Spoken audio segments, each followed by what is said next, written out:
Hey everybody, welcome to the Dungeoncast. I'm Brian. And I'm Will. This is the podcast where we talk about everything Dungeons & Dragons, from secretive scrying to sociable samurai. And today we're talking about the great old ones. Ooh.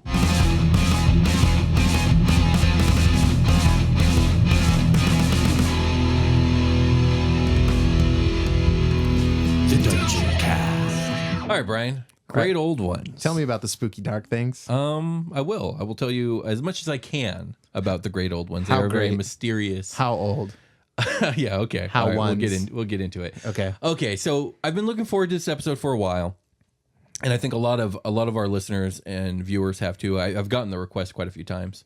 And this is a very difficult subject to tackle because of the esotericness of the great old ones. Like, what the fuck is a great old Exactly. one? Right? Like, Will, as you know, and as most people should know, I don't know shit about nothing about D&D. So you should just tell me from the ground up. Build it from the ground up. Right. What do we got here? What are we dealing with? We'll start from the basics. Okay. We will actually we will give examples of great old ones, and we will talk about them in detail. But before that, there's going to be some other things we need to talk about. I will say some this. lore stuff, right? Of like coming into being, or is that even how it works? I don't know. Yeah, well, let me get to it. But, Okay. And the player's handbook does give examples, and the examples it gives are very bad, in my opinion. They are not true to the Lovecraftian feel of a great old one. I think they give one of their examples is Tharizdun, who is a 4th edition evil deity that created the abyss. No, that's just an evil deity. That's not a great old one, at least not in my eyes. And they give a few other examples, but in this episode, we're going to talk about the origin of the concept of the great old one and cosmic horror, and we're going to talk a lot about Lovecraft and integrating that into your game. So, who was Lovecraft? H.P. Lovecraft was a writer from the 1920s and 30s who wrote what are called weird tales, horror stories, if you were, that that really explored like the unknown. And he basically is the inventor of a type of horror called cosmic horror. So cosmic horror revolves. Okay, so in everyday normal life, there are a myriad of religions and philosophies and worldviews of like the universe, right? Yeah. And you would probably say that most of them are along the lines of like the universe is either a neutral thing or maybe it's benevolent, maybe there's a god and this and that. Like that's but the it's normal human encompassing outlook. everything that is within the scope of like human perception and beyond. Exactly. So cosmic horror takes an approach on this that's different. What if the universe was neither benevolent nor neutral? What if the universe was actively a malevolent force and that our reality of logic and physics wasn't the rule, but a bizarre exception to like the madness that exists all around us? Like we're an island in a sea of bad Exactly. stuff. We're an island in a sea Nasty of boys. real bad stuff. It is all about the fear of the unknown, the unfamiliar, and the alien. And with Lovecraft's work specifically, it's about like the crushing despair of like one's infinite insignificance in a universe that inevitably wants to twist and destroy everything. Yeah, like a lot of these characters in these stories, like in the metaphor I'm using, like they make it to the edge of the shore on our little island. Exactly. And they look beyond and they're just like fucking toast after Exactly. that. That's exactly right. The protagonists of Lovecraft's work are less heroes or protagonists and more victims of their own story. They're just like, this happened to this fool. Yeah. Ha. Yeah, exactly. And don't let it happen to you. Yeah, That's kinda cautionary like, tale. Exactly. Which is interesting. So, because they're like, a lot of the things that happen to Lovecraft characters are like happenstance, I feel like. it's exactly right. They just stumble into these Or like things. otherwise it's like a mad scientist kind of feel. Yeah, there is this drive to explore what is mysterious, and as they learn more and more, things just get drastically more worse. Yeah, they just spiral out of control. Like they reach a threshold where they're like exploring the unknown, and then just things start popping off all wild. Exactly. So integrating this element of like cosmic horror into your D&D campaign can be extremely challenging. Yeah, because there's a Pandora's box moment where like you open the box and now like all the shit is out. Yeah, absolutely. So like everything up to there. Well, it's just that cosmic horror is drastically different from the character-driven heroes type tales that D&D lends itself to. We play D&D, characters are powerful. They have spells. They have incredible combat abilities. Yeah. And in Lovecraft's work, like these are just average Joe schmucks. Yeah. And they just get wrapped up in stuff far beyond themselves. Yeah, you might have your I don't know if he's got like any like slightly above average person, like maybe like a private eye that has like intense training and like figuring out what's going on or something like that. Yeah. Maybe that's the extent. Right, exactly. That would be like the upper echelon of the extent. Yeah, but like, you're upper average human. So basically, the more Lovecraft you go with your great old ones and the kind of themes of how you're using them, the less like D&D it feels, and that's okay. There's nothing wrong with that. That's why a lot of people tend to play the Call of Cthulhu game instead for their Lovecraft fix. Okay, because it kind of balances things in that style.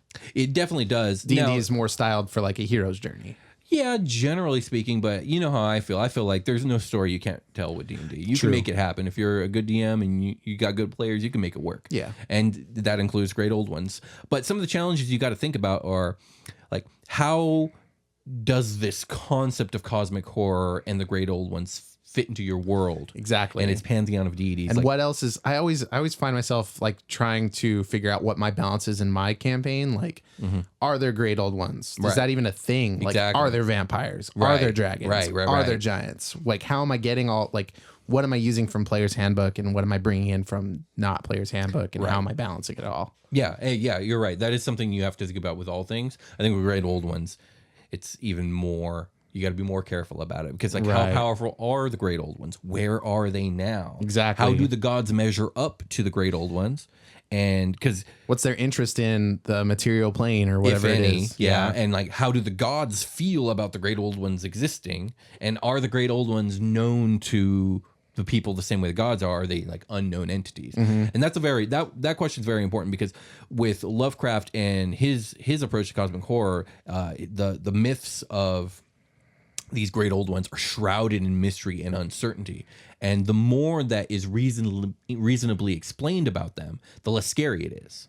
True. So yeah, that root of like the unknown is what really drives the Lovecraft story. Exactly. And so with the great old ones, generally speaking, the less it's known, the better. And the more details you do give, they should actually raise more questions. They should be confusing. Like, exactly. What's going on? What is it doing now? And so one of your problems with doing this, number one, that's actually difficult to do, like from a storytelling standpoint. Like, and I think that's why I'm so impressed with Lovecraft, because the things that I'm good at when it comes to storytelling are not the same things Lovecraft does incredibly, and the things that he does I'm not very good at.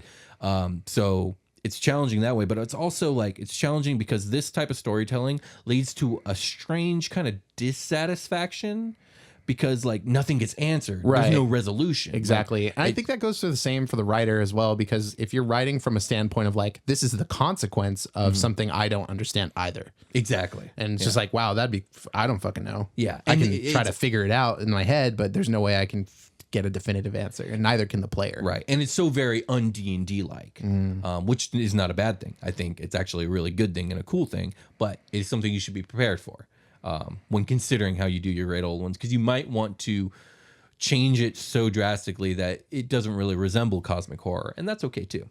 So let's get into it.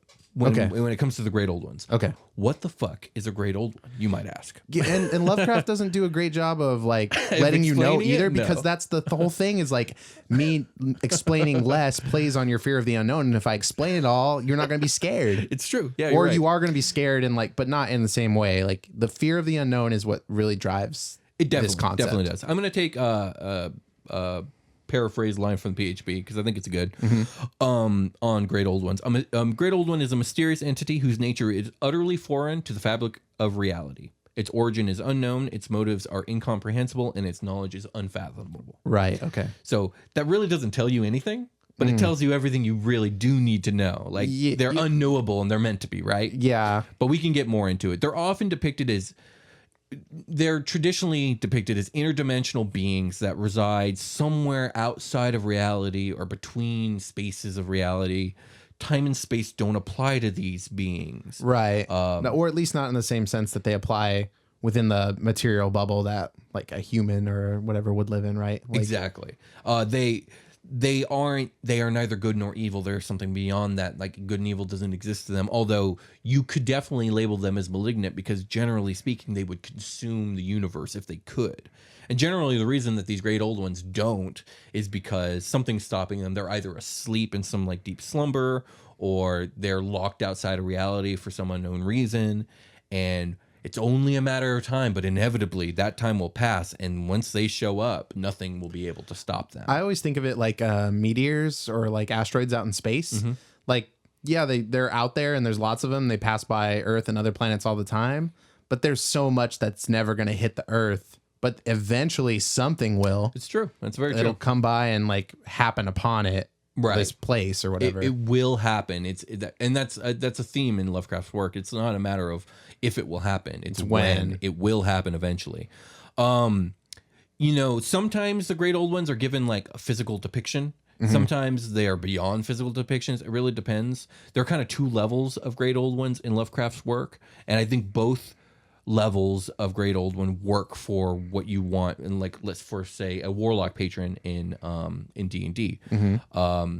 In Lovecraft's work, they're called the first level is just called Great Old One, and then the level that's much higher above that are called the Outer Gods. Okay. And the Great Old One level, like Cthulhu himself, like he actually has like a physical avatar. Right, he that tentacle face thing that you see in all the art. the squid with the dragon wings and the bloated body. But really, it's supposed to be indescribable. Yeah, it's supposed to be indescribable. But how do you sell stuff without good art? That's true. That's very true. Well, with Cthulhu, and we'll talk about Cthulhu a lot in this episode. But he both is that description. He does have that. He's part of this reality, but he's partially not. He's partially beyond that, and there's parts of him that are unseen and unknowable. Yeah, like so he's have your cake and eat like it too. Extra dimensional in a way. He's where extra dimensional. You can perceive like the toes in the water in this pretty reality. Much. There is an amazing write up I saw years ago on Reddit that wrote a first-person point of view in a Lovecraft style type of prose of describing or explaining the great old ones to someone who has no idea what they are. Okay. And the person did an amazing job. Unfortunately, they deleted the Reddit account, so I'm not able to credit them. But I did print out the write-up because I just thought it was so impressive that I think it should be shared. So I have it here. I actually wanted to read it because I think it's a really good...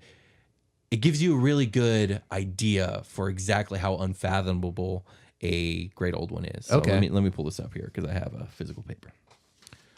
I'm going to do my best because it's actually a little long. So, well, I must say that is a very physical paper you have. It's quite physical, isn't it? It's not extra dimensional at all. Okay, so it's written in the first person. Big ugly squid. I wish I was still that innocent, still unaware of what they really are. Once you know, once you really understand, or if you are among those damned to witness it yourself, once you know, you will never forget. It keeps me up at night, and if not for my physician's pity, I would never sleep at all.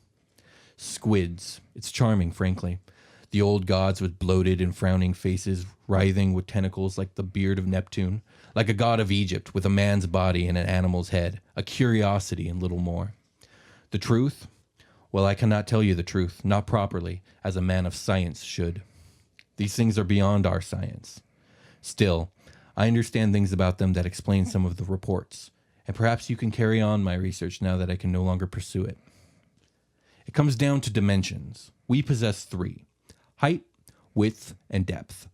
Grip a billiard ball, feel your fingers wrap around it, and you will understand. Now imagine a creature that existed in only 2 of those 3 dimensions, in a universe that described a simple plane through our own. To that creature, the billiard ball would appear to be a simple circle, growing and shrinking as it passes through the plane of the creature's universe. Imagine how our hand would look. Strange fleshy circles filled with pulsing fluids, shards of bone, glistening meat. The creature could never understand what it was really seeing, as it could no more conceive of a hand than it could imagine a creature like us, moving freely in 3 dimensions and gripping billiard balls on a whim. The abominations, as you aptly describe them, are to us as we are to that benighted creature. They exist in dimensions beyond our own, whose nature we can hardly guess. When they appear to us, we see only fragments of their bodies, long stretches of writhing flesh glistening with juices that should not exist outside of a body, that whip through the air and vanish back where they came from in a way that our minds simply refuse to accept. Witnesses have tried to describe these great tentacles, words failing them in the presence of such incomprehensibility. Those who heard the story seized on this and explained them as resembling cephalopods.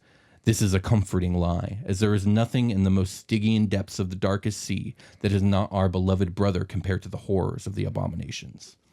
This is a creature whose This is a creature who is incomprehensibly alien, and our only glimpse is a sickening flash of writhing, elongated flesh that slips into our world and back out. Worse than the appearance of the creature, though, is its disappearance. Your mind knows on some level that this creature, this hateful, hungry god of a creature, is not moving its body between here and away, but between being a glimpse of writhing horror and being a horror that watches unseen. Imagine our two-dimensional creature again, and imagine yourself to be a cruel child. If you chose to torment the creature, it would be powerless to resist. It cannot perceive you unless you choose to intersect its plane. You can watch its every move, and it cannot hope to escape your gaze. It would be the simplest thing to push a pin through it like a butterfly in a card. Take a glass of water and push it into the creature's plane, and it will find itself trapped, drowning in an inescapable sea. The creature is entirely at your mercy and always will be. Same as you, same as me. That was a hot read, Will. But I gotta say, it made me very tired. Well, let's take a short rest. Let's do it.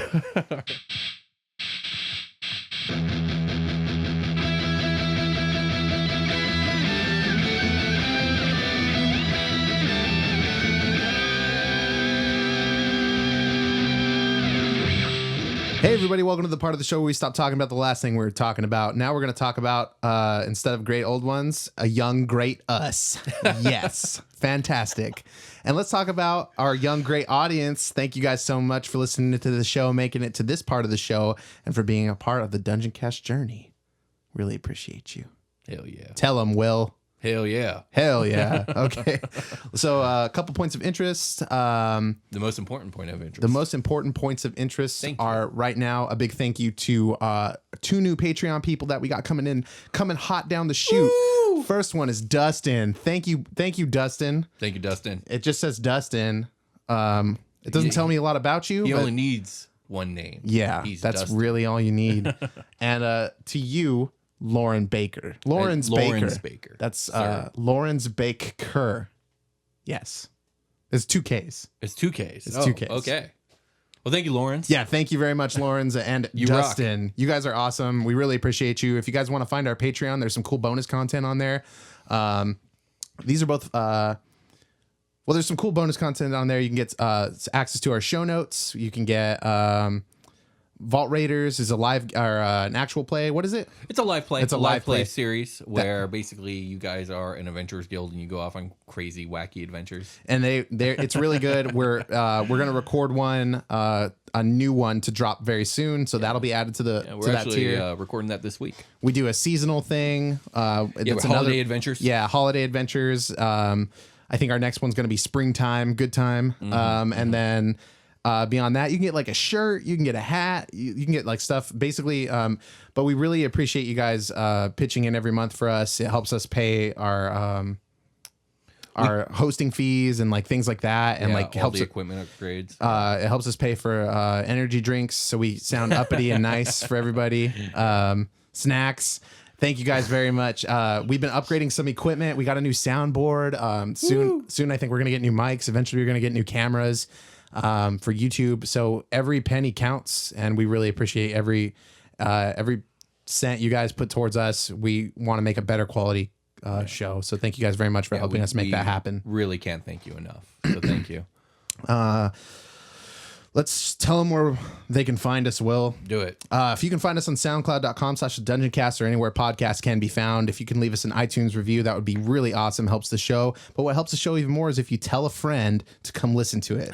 Because more people listening to the show is a good time. We think it's a good time. Yeah. I think it's the best time. Yeah, it's something to talk to your friends about, right? The best time there is. So other than that, find us on YouTube.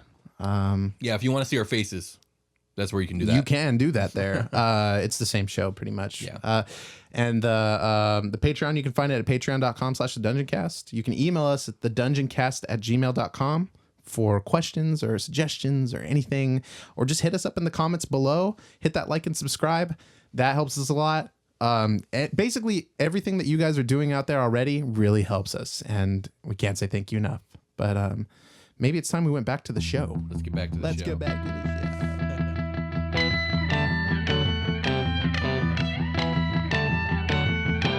And we're back. Hey, welcome back. We're here and we love it. So I believe before the short rest, I read a beautiful work of prose that I wish I could take credit for, but I cannot. And your beliefs would be correct. They would actually be facts, because you did do that. And I have it recorded. Oh, yeah, that's true. That's true. So, I thought that was a really good piece. Kind of explain. I think it is. If you've never heard of the Great Old Ones, it's a good explanation to like kind of get you into it. Yeah, it really gives you like it helps you fathom what is truly unfathomable, right? It gives you an idea of exactly why you don't understand them. Something to grab onto. Yeah. So if you don't have any more comments and concerns about that, I'm ready to move on to specifics. I just like the way that they were explaining the dimensions in the read, where like things appear and like slip into the perceivable areas for like a person, and then like disappear again because it doesn't like truly belong, or you can't like truly grasp what it is. And then the thing is, it's not that it's gone. You just can't perceive it anymore. Right. It's very much there. Yeah. Very much more than you can comprehend. That's why. That's the whole idea. So that was exactly. I thought that was a good thing to read. Okay, so we're going to talk about a couple specific Great Old Ones to give like examples of the types of things that you can invent. And here's the thing, like you're going to have to either do one of two things. You're going to have to invent your own, or you're going to have to take from Lovecraft. And don't feel guilty about taking from Lovecraft, because everything Lovecraft is in the public domain. But let's get into it. Is that true for Edgar Allan Poe? Probably, but I'm actually not sure. Probably I think so. A lot of stuff. I know that you can. I know that they're like kind of standing on each other's shoulders, like definitely. Like Edgar Allan Poe does, like rooted in the supernatural of like the perceived, or like it's not really taking these like super duper natural concepts, if you will, like H.P. Lovecraft, this cosmic horror. Yeah. It's very much an earthly horror, like the fear of being buried alive and stuff like that. Like playing on very real horrors, or like supernatural things like ghosts or plagues or like things like that. Right. Where Lovecraft is touching on that kind of sort of feel of decay and ruin, but really taking you beyond into like very extraordinary things, where I think as Edgar Allan Poe is talking about like much more average people, like your town citizen, where like it's a little more familiar. Some Lovecraft stuff will touch on like an army general or a ship captain, like somebody with some prestige, or like a scientist or adventurer. That's true. Yeah. Okay, so let's talk specifics. I said this before, but in Lovecraft's work, there are kind of two levels of these entities. You have the Great Old Ones, which are like on the Cthulhu level or Dagon level, and then you have the outer gods, which are something far beyond. So let's start with the Great Old One level, because I think this is going to be the most common thing that people use in their world. Okay. Spoilers for the book Call of Cthulhu. So if you don't want Call of Cthulhu spoiled, just skip this part and come back later. Maybe it's we'll a short put it read. in the below it's notes. a real short read. You can listen to it for free on audiobook on YouTube and a bunch of other places, because again, it's public domain. I highly recommend it. It's a really, really good book, or short story. I should say. Maybe hit pause, go do that, and then come back. It's going to be a full spoiler for me, because I haven't read Call of Cthulhu yet. It's on my list of things to do, but hit me with it, Will. I don't care. All right, let's go. So Cthulhu is definitely a lower level Great Old One.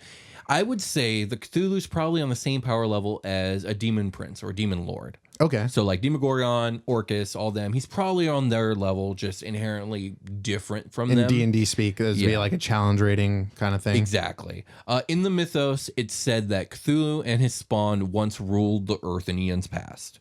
But his existence in this reality is reliant on the quote-unquote rightness of the stars, whatever that means. Like the planets aligning, or etc. Yeah, and the reason that he's gone now is because the stars stopped being right. So he enters he was sealed by his cultists in the city of Relay, and is in this eternal slumber until the stars are again right, and his cultists perform the right rituals to wake him up. He's like, these stars are just all fucking wrong. Guys, can you do the thing? I'm gonna go to bed. Yeah. Wake me up on the right. Pretty much. And in the story, it's like it's inevitable that they will become right again and again and again, and it's only a matter of time before the cultists succeed. And whatever generation of cultists they are, they will succeed eventually. Though he has a physical form, he is not made up of normal matter. He can slip in and out of dimensions at will. In the story called Cthulhu, the protagonist ends up, I think the person the protagonist is talking to tells the story of meeting Cthulhu, and this person crashes their ship into it because he can't get away. So he turns his ship around and tries to like ram him. Okay. And when he does, Cthulhu just like disappears and then reappears. Like he's just untouchable. He's nigh invincible. He's like John Cena. But yeah, basically, John Cena, Cena is Cthulhu. While sleeping for eons and eons, he is psionically capable of communicating and manipulating people. So he's asleep, but he's dreaming, and through his dreams, he can contact mortals. And it's why he has cultists still. Across great distances, it doesn't matter. And he can... This explains, like, maybe a warlock pact. Something happened. Maybe a warlock reached out because they discovered some great power, and they psionically touched Cthulhu, and like he made some sort of deal. Do stuff for me, I'll grant you some of my power. Kenny, is that a tentacle? Is that no, don't look at that. Don't look at that. Don't worry about it. Pretty much. Cthulhu is distinctly less powerful than the next thing that we're going to talk about, the outer gods. In one of Lovecraft's works, I can't remember which work it was. Lovecraft basically says he is their cousin, but he can only spy on them dimly. Like as you, in the same way that Cthulhu himself is like part of this reality, but partially not. We can only kind of see him partially. He can only see these other things in the same way. Like they're that much higher than he is. So the Cthulhu is not able to comprehend these higher beings. Is that what you're saying to me? Basically, like, okay, so Cthulhu's not entirely fathomable, but like you could still grasp the concept. Like he is partially in this reality. Yeah. But there's parts of him that we could never understand. Right. It's the same way with him and the outer gods. Like he can partially understand them. He is their cousin, but he can only dimly, like slightly understand them. They are still far beyond his ability to fathom. Okay. Any questions about Cthulhu or like what it means to have like a warlock pact with him? He's definitely a malignant being. He's definitely evil. He wants to like consume the world. Okay. So is it, I haven't read the story. So is Cthulhu, you're saying is Cthulhu gendered in the story, or is it like a they? He is gendered in the story, but that's just a human construct to him. Okay. So to it. Yeah. All right. It is far beyond that. Yeah. Okay. And you know, he has spawn, like basically his cultists will probably have like tentacles and stuff. I would definitely do that with the warlock. Like there would definitely be, as the warlock pact deepens, like maybe like they start like how you get like a familiar growths. Like a little mini Cthulhu spawn familiar. That'd be cool. It like has a place on your back that it lives. Yeah, I just meant like maybe comes like out of your body to like show up. Yeah, I just meant like maybe the warlock starts. It's just like, Davy Jones's face. Yeah, it just uses his beard tentacles to crawl all over the place. Exactly. Oh, gross. No, but I meant more along the lines of the warlock themselves. Like their skin starts to like turn a weird mottled green color. Part of they the get ship, a part little of the crew. slimy. Oh god. Maybe like one of the arms becomes a tentacle eventually. Like it doesn't have to, but this is definitely something I would try and integrate because I think it's really cool.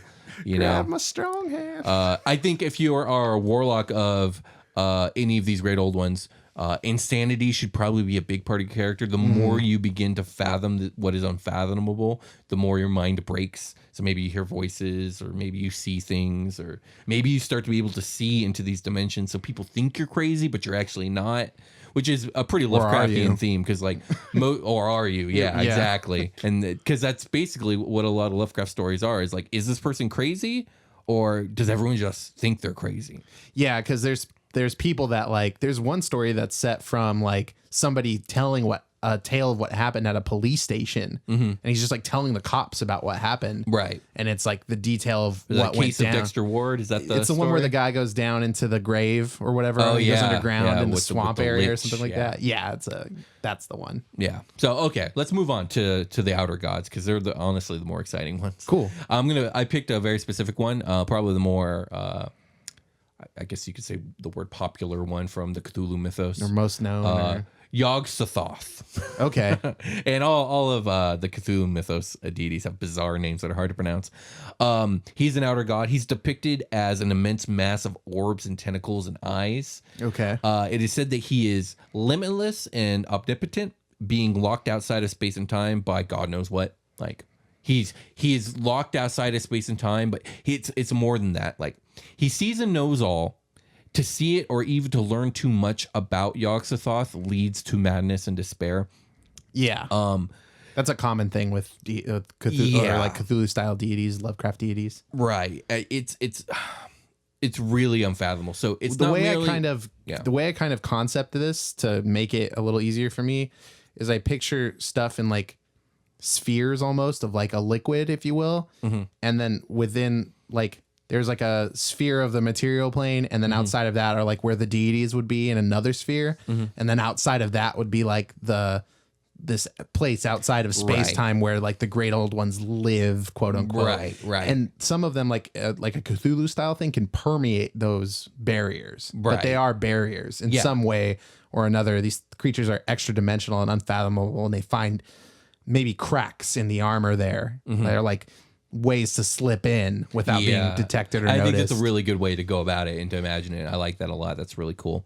With Yog-Sothoth, he is said to be outside of time and space, and like time and space doesn't apply to him, but it's more than that. He's not merely a thing of a separate space-time. He's actually intertwined with the essence of time and space, like reality / unreality. To paraphrase, he's not merely a thing of one space-time, but intertwined with the animating essence of existence's unbounded movement.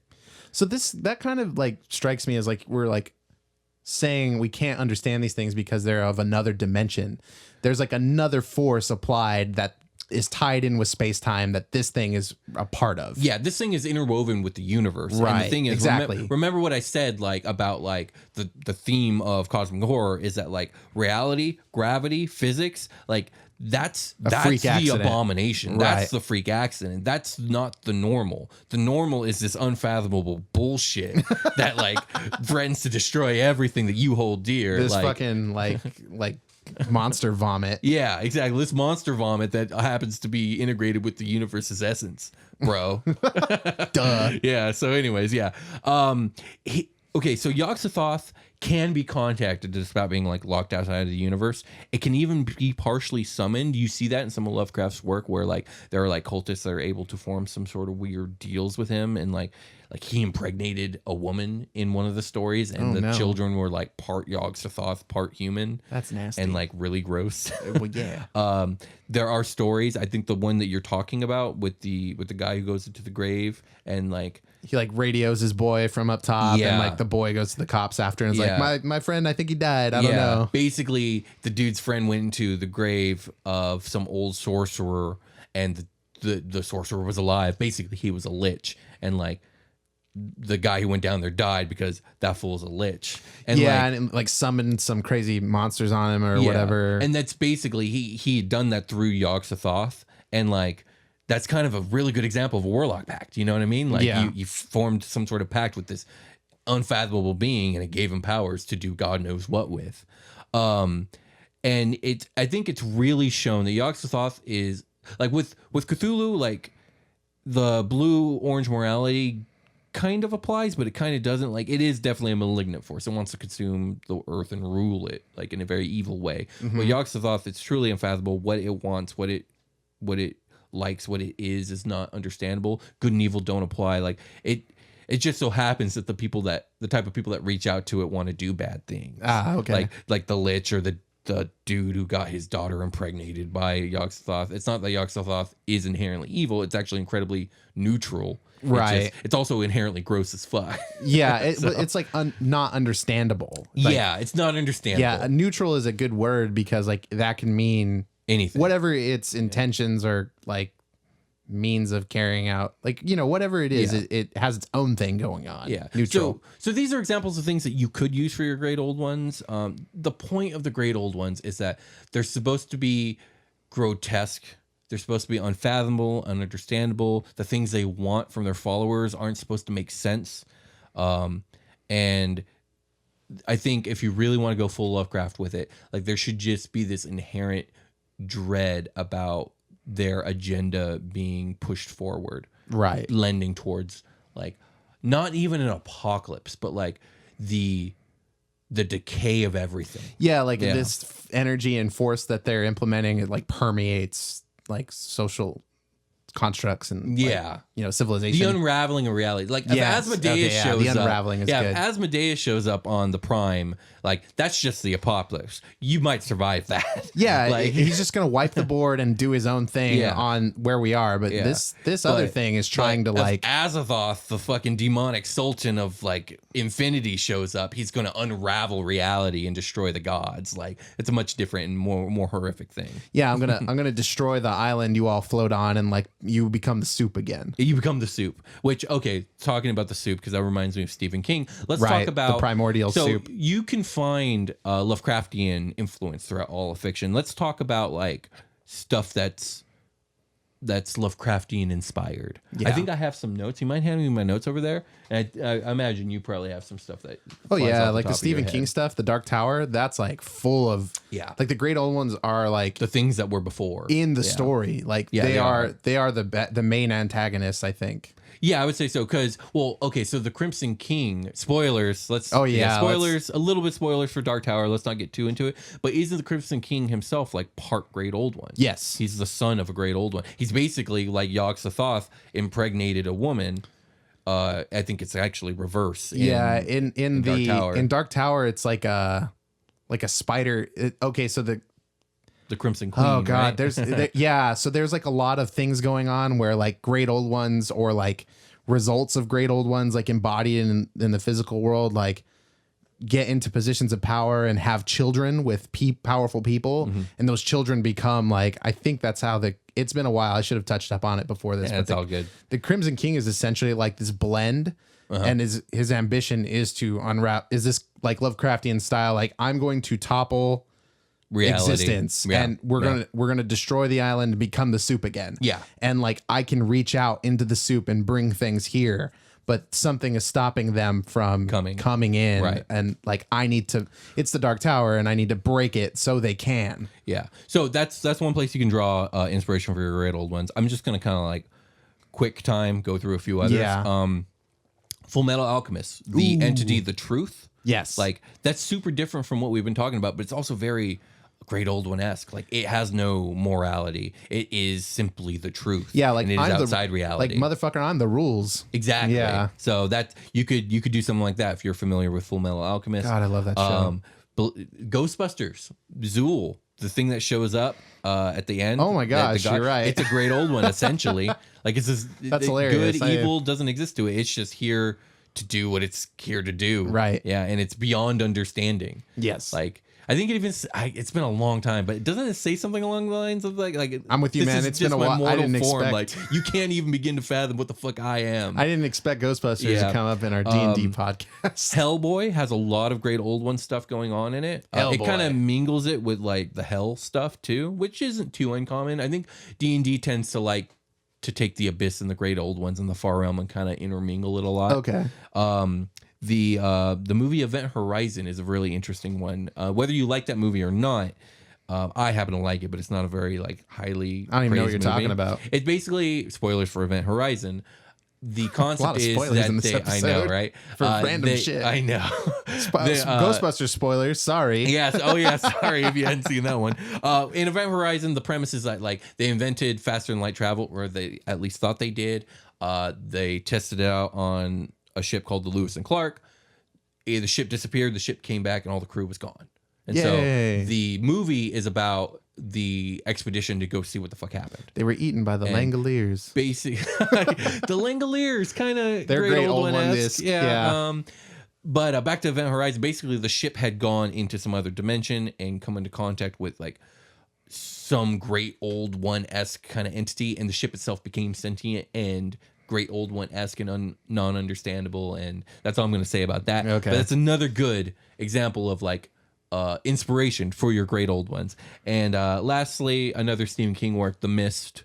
I love that one. All the bizarre things coming out of The Mist would be very great old one-esque. No, well, yeah, like yes and no. I feel like that one's kind of like because the concept is like that's just a different reality that they opened the door into. So it's not necessarily beyond the soup. The beings from it they were like unimaginable horrors that came through. And there's a lot of stuff. I could see you opening the door to like the soup and then stuff comes through. Exactly. There are a lot of Stephen King stories that, well, I don't know about a lot, but at the end of Salem's Lot, there's a, which is like a classic vampire story.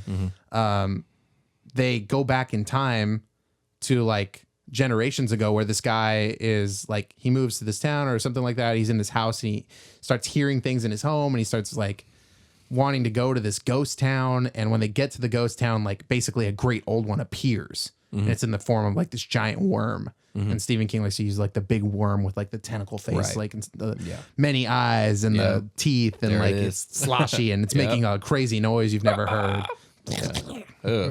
Jesus. Yeah. So basically all of Stephen King's work is super influenced by Lovecraft. I think even vampires are like born of a great. I know there's like a head vampire. Oh, you mean in Stephen King's work? Yes, that is like a great old one is basically what birthed vampires in the world. Yeah, Stephen King's stuff is all steeped in very Lovecraft inspired. Lovecraftian stuff. Edgar Allan Poe, like basically that's the holy trinity for horror for me. Yeah, I think so. Poe, Lovecraft. As far as writers, I think that's apt. Okay, I think that's all we got for inspiration. So I think we're done with great old ones. We did it. Good. Let's call it a game. Let's call it a game.